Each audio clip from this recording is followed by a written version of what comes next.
Til nyinga Lydia Okeo machiegni. Poden gweruok makoni kod kocha kind kembe mathedho kendo okeo teko stima pachoka kaluwore gi ng'ikruok mar teko stima manyonene pachoka. Bang' migawo mar teko to kod kambi mar Kenya Power siemo kambi mathedho stima ma Lake Turkana Wind Power ni emanyo kelo ng'ikruokno. Kambi no bende koro tuo dhoge ni masindegi ne ong'uko teko stima kaka dwarore mano bang' mach bedo mathoth e dag stima ma ikeyo ne oganda jo Kenya.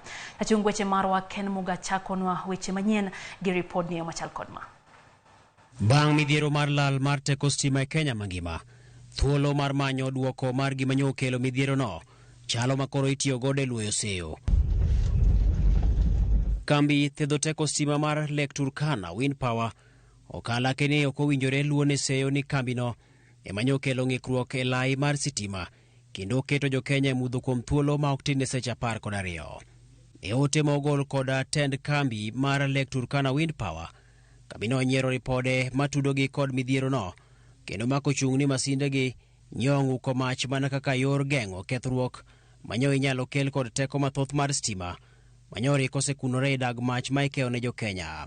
Kaluwore kod ng'ikruok makamano, kambi no oyango ni medo siro chenro duto ma iketo mag neno ni jo Kenya oyudo teko stima.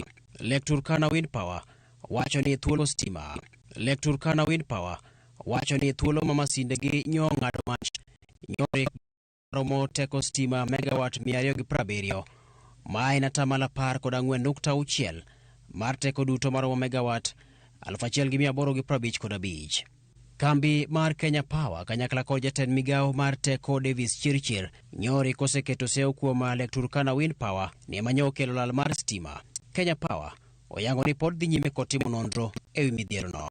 Midhiero mar od bura marango chenro mag teko stima oluongo jatend migawo mar chenro mag teko Davis Chirchir kod jatije mar kambi mar Kenya Power Joseph Siror chieng' tich ang'wen mondo mi gichiw ler e wi gima nyo timore hie. Ma timore ka jatend migawo mar chenro mag wuoth Kipchumba Murkomen to nyo oseriembo e tich Alex Gitari ma en jatatije ma kabad migawo matayo pe mag ndege Thurka Kenya Airports Authority to kod Fred Odawo ma bende en midusa matayo chenro mag rango kaka teko stima tiyo to kod masinde.